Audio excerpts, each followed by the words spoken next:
Tuhan bersamamu. Inilah Injil suci menurut Santo Lukas. Genaplah bulannya bagi Elisabet untuk bersalin, dan ia melahirkan seorang anak laki-laki.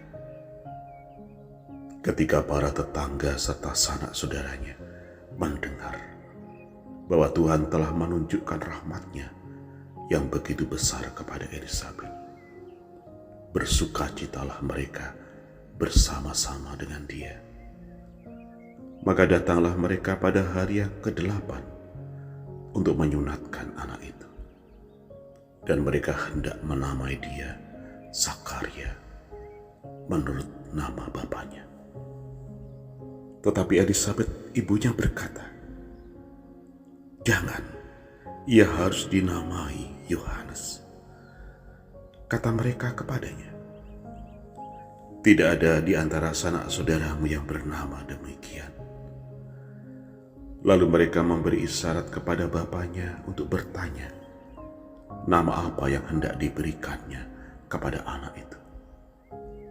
Sakaria meminta batu tulis, lalu menuliskan kata-kata ini, "Namanya adalah Yohanes." Dan mereka pun heran semuanya. Seketika itu juga terbukalah mulut Sakaria dan terlepaslah ikatan lidahnya. Lalu ia berkata-kata dan memuji Allah.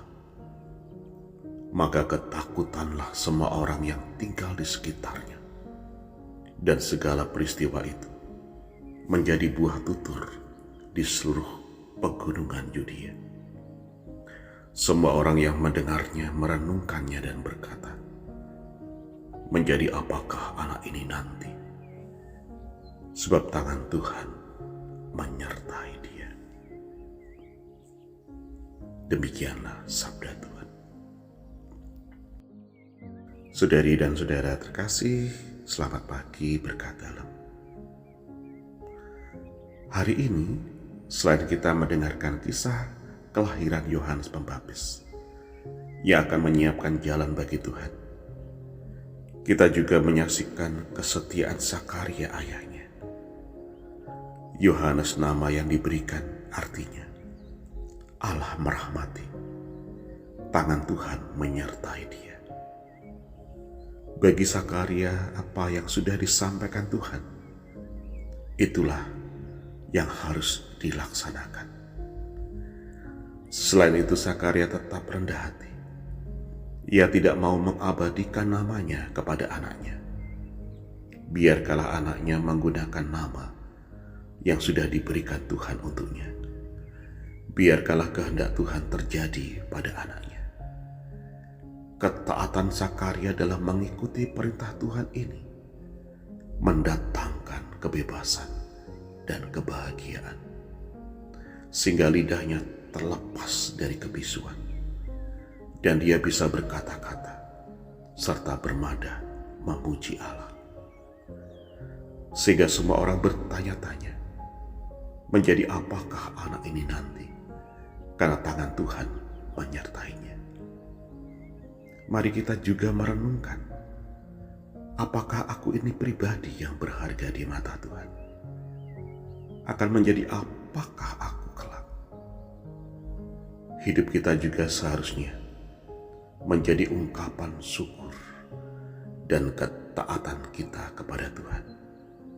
Karena kita semua dilahirkan dengan satu tujuan dan maksud. Tuhan punya rencana atas diri kita masing-masing. Dia menciptakan kita dengan maksud dan tujuan yang sangat mulia, yaitu berguna bagi Tuhan dan sesama. Mari kita ikuti contoh hidup yang sudah ditujukan oleh Yohanes Pembaptis, yaitu selalu rendah hati dan fokus pada maksud dan tujuan keberadaan kita di dunia ini. Mari kita fokus selalu pada Tuhan sendiri yang sudah merencanakan yang terbaik. Jalan Tuhan adalah jalan yang terbaik yang harus kita ikuti.